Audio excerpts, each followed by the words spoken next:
Yeah, kitty, kitty, kitty. Can you help me, please? As a director, how do you feel you bring together the visuals of the film to create the vibe that you're looking for? Because I feel like Strange Darlings really creates such a tense atmosphere. It feels familiar, but it also just feels so fresh. So how do you push yourself to do that?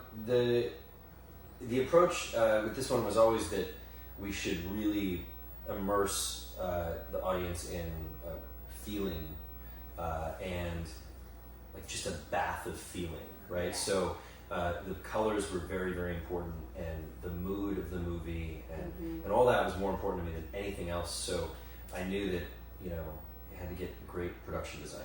Yes. Priscilla Elliott came on, and we talked a lot about controlling color and being disciplined.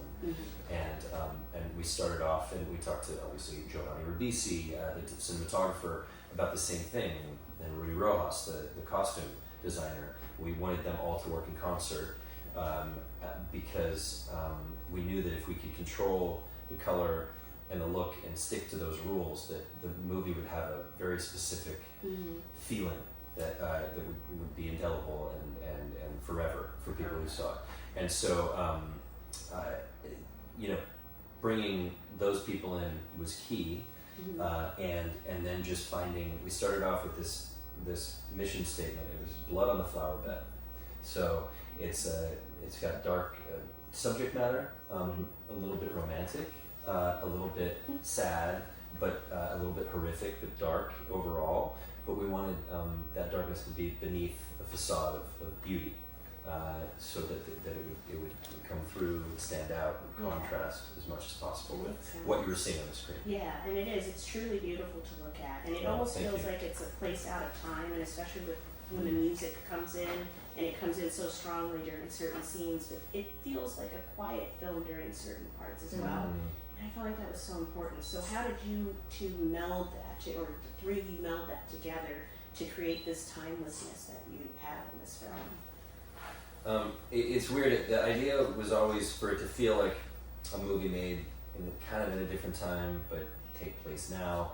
And it's interesting you say that about the quiet moments, because I've never really even talked to Z about this, but one of my biggest influences, and what I'm trying to copy sometimes as I'm making movies, is the philosophy of the Pixies, the band the Pixies, the loud, quiet, loud. And the reason I love Pixies music, and I grew up loving it, is because there will be a verse that's beautiful and melodic and poppy and romantic, and then all of a sudden it fucking hits, and it's like then there's a punk rock and because back and forth, and the whole philosophy is loud, quiet, loud, and so that's this movie, and that's we really wanted to have these intimate, quiet, beautiful character moments, and then these really loud, bombastic, crazy moments.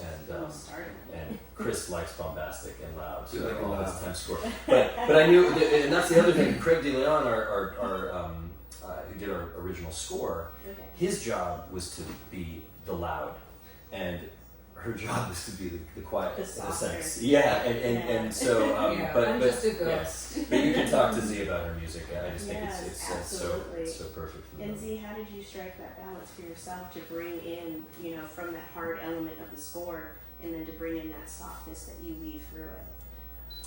I mean, what's crazy is that when I was writing these songs, like, there wasn't a score. Also, I wasn't seeing anything. So I was just, like, honestly, I think what made these sort of songs so easy to write is just like, I read the script and just, I felt like I could have written it. I wished.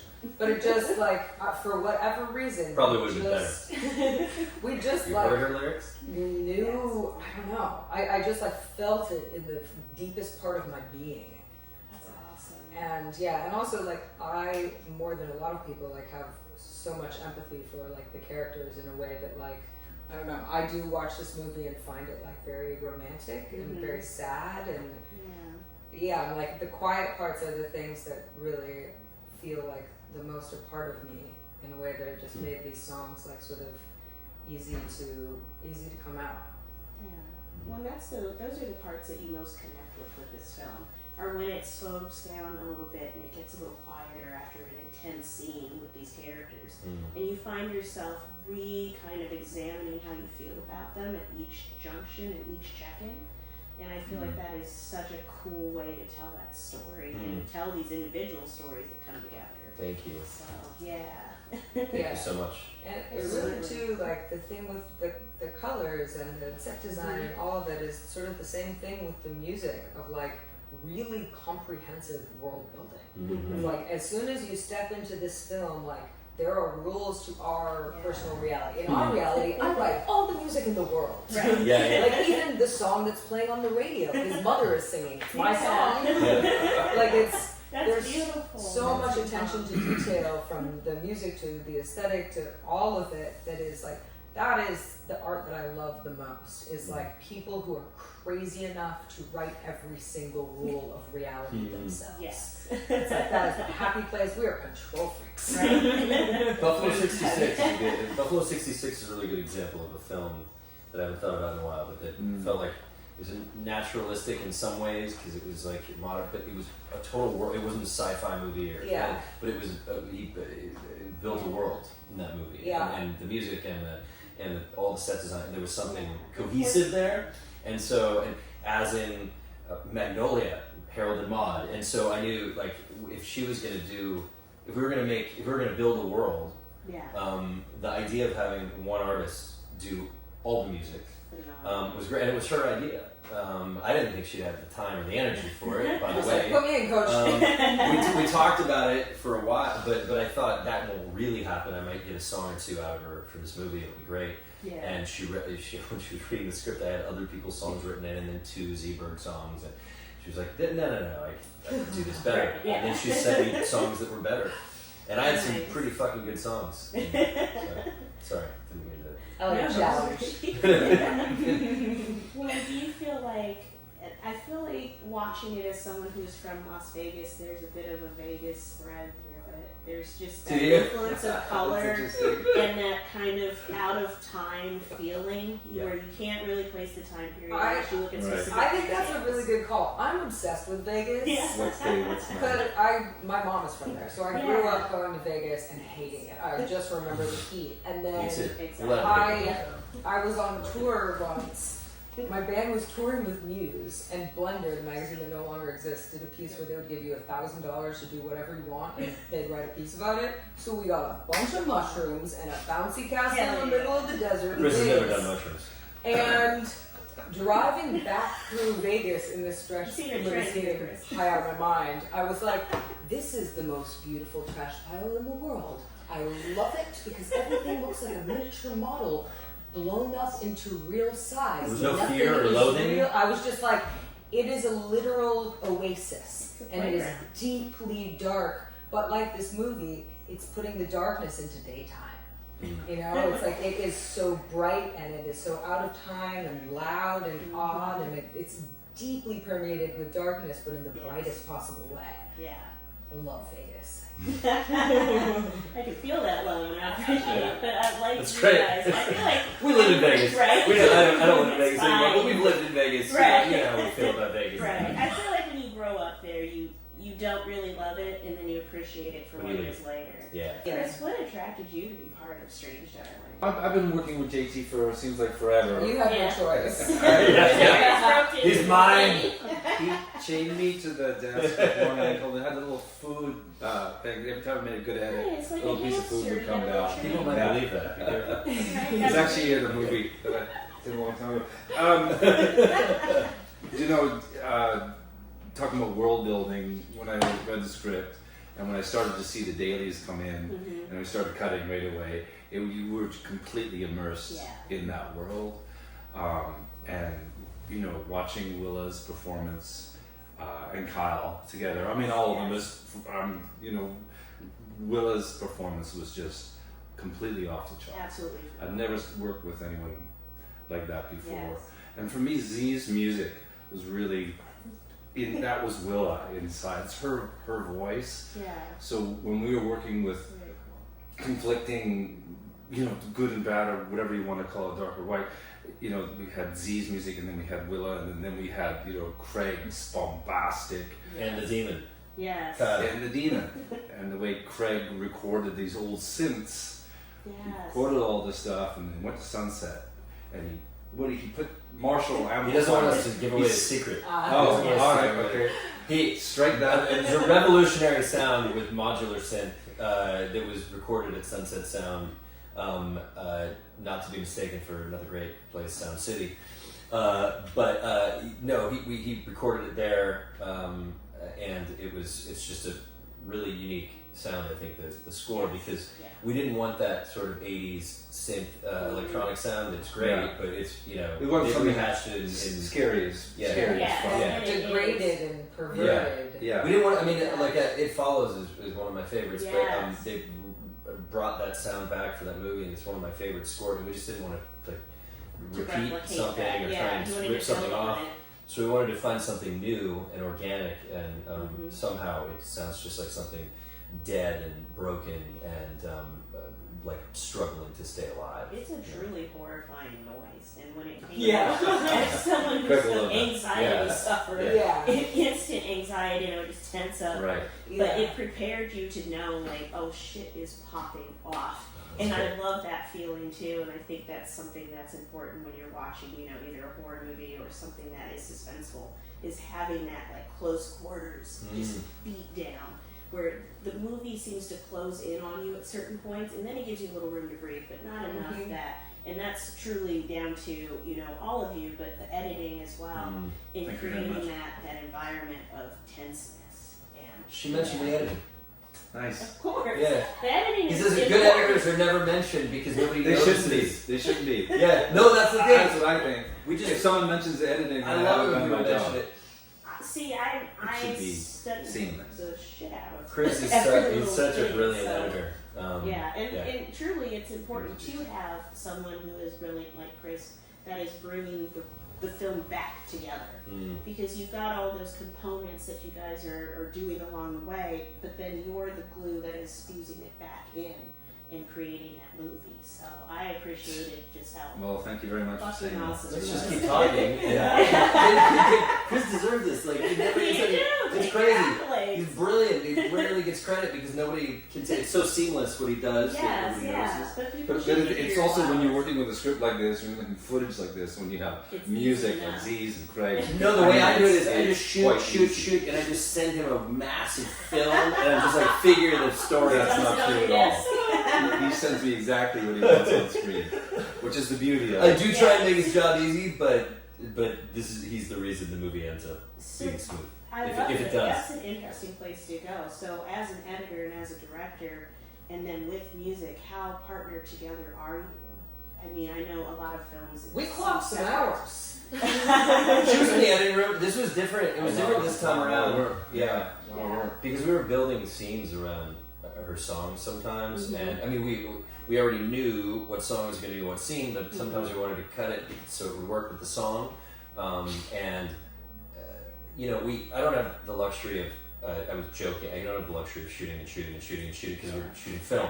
So, which is the way I like to shoot. And you So- wouldn't Yeah. anyway. it's not the way we like to work, but it's nice because we shoot it how we want to cut it, Mhm. but then Chris finds a way to make it really work and really pop, and with her music, Chris would be like, I think there was only one song where he's like, we might have to see if Z will come in and do a music edit because I think we have to cut it here. But with almost every other scene, Chris did his best to fit To keep the that- song into the scene organically.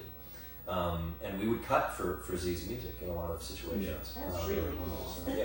It is. Yeah. We don't normally get such treatment Yeah. as musicians. Well, music for me has always been such an important part of the film, and So important. it gives you exactly what you're looking for as a person, whether Mhm. that's the emotional thread or just the hardcoreness of it. Mhm. And so, it was just beautiful to hear these songs and it brings you back down to earth, and that these people are people.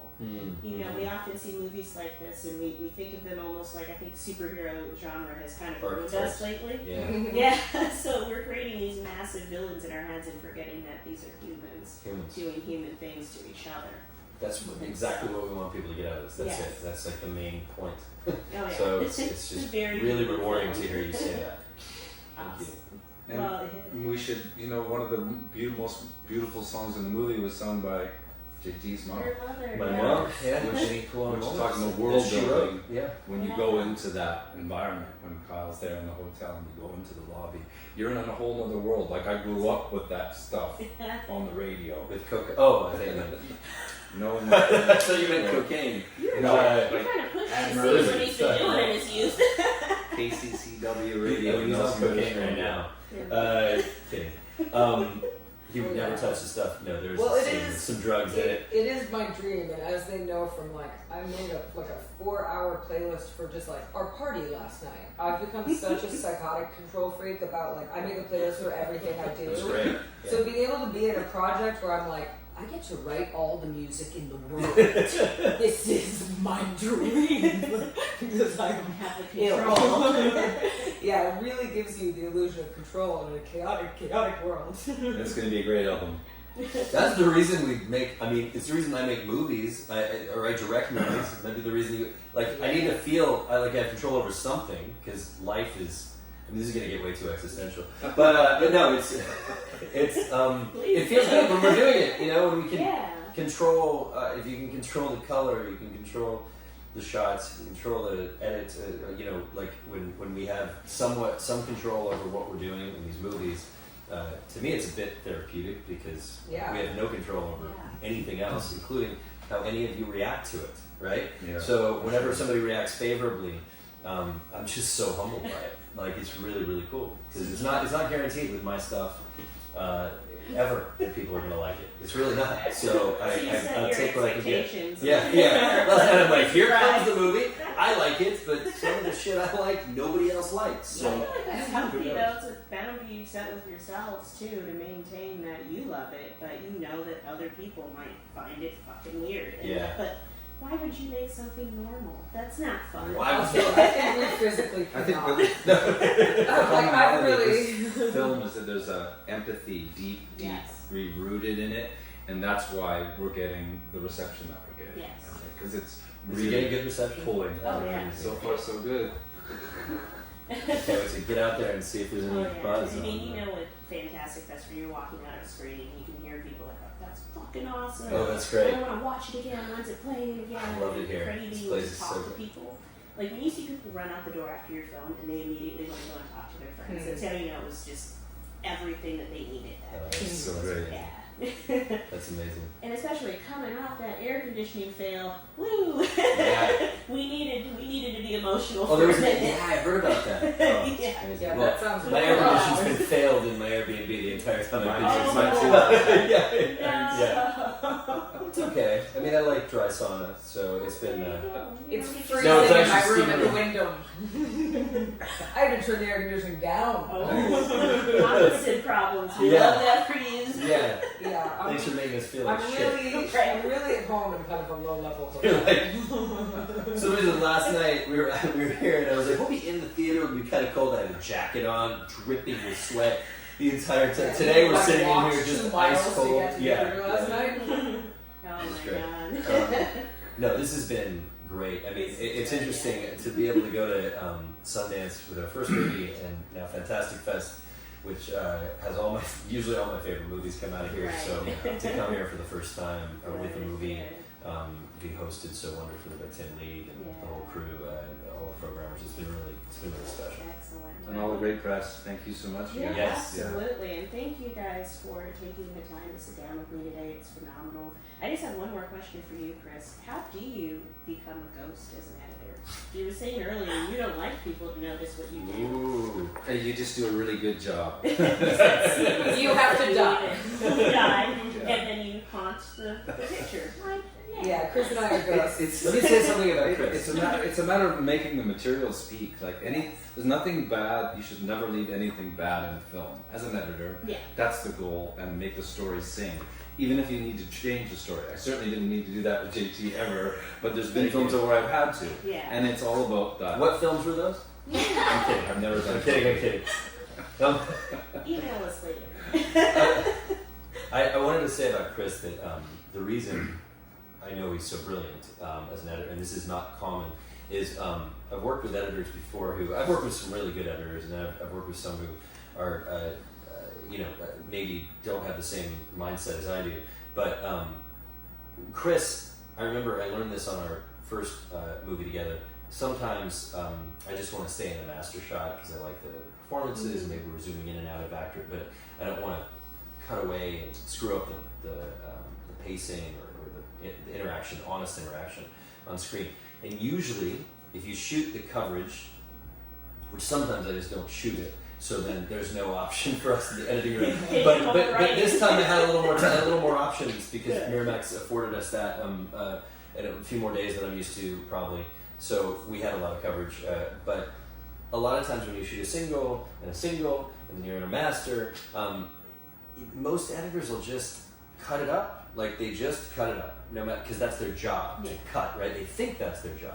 But Chris, so many times before, even on my first film, before I even talked to him about when he was doing an assembly, I remember there was like 3 minutes of two characters talking at a table once, and I was like, that's exactly what I wanted to do. You saw the singles thing, right? And he goes, yeah, but why would I cut away from that? Yeah. So sometimes, to me, a great editor is somebody who knows when to cut and also knows when not to cut. And Chris isn't afraid not to cut. Yeah, never cut unless you have to. Yeah. Nice. You gotta Yeah. roll. Yeah. Why not? I mean, we're in the time period where we're making 4-hour movies, so let's do it. Strange Darling is only 96 minutes, And everybody. it was a curriculum. So, the goal was to get it under 90. It was like an exercise, but that didn't happen. But You tried. It's You a nice, tried. yeah. But I feel like we're missing that too. You know, it's wonderful to have these long films, but it's also wonderful to get back to, you know, a quick, nice, tight film. Yeah. Where it Yeah, doesn't people are not have doing that these days. No. God, Marvel's Well, it's the ruined that for us. genre. It's the Hey, genre. I'm fine with 4 hours or 5 hours of Scorsese. Like if when the movie yeah, comes in, like yeah. give me as many hours as you can. But this was the idea was like, you know, it's a chase movie. Yeah. And I mean, we were watching Duel a lot, you know, like Yeah. it was that kind of movie, and the idea was Duel, Run Lola Run, like all that, like not stylistically necessarily, but a little bit, but just that type of like contained chase movie, contained story wise and character wise, and so why make that a 2-hour movie or 2.5 hour movie? Also, So- it's exhausting as it is Yeah. at this Yeah. length. If it were any longer, you might Emotionally just very- die. We would pass out. Yeah, we Yeah. would be. We would not see you three. You'd be asleep. Well, I'm You'd be ready. resting. I'm ready to sleep. Well, Nap time. Yeah. well, It's good, a thank Eat for you. sure. Yeah. Oh, this humidity is gross. Yeah. But thank you again. Thank It you was so so much. nice Thank you so much. meeting Very you interesting and to sit down with you. talk I to us can't about wait to put this out there and, Oh, and thank see you. Strange Awesome. Darling Thank to you release so in the much. world. We love talking about the movie, so Yeah, appreciate your time. thank you so much.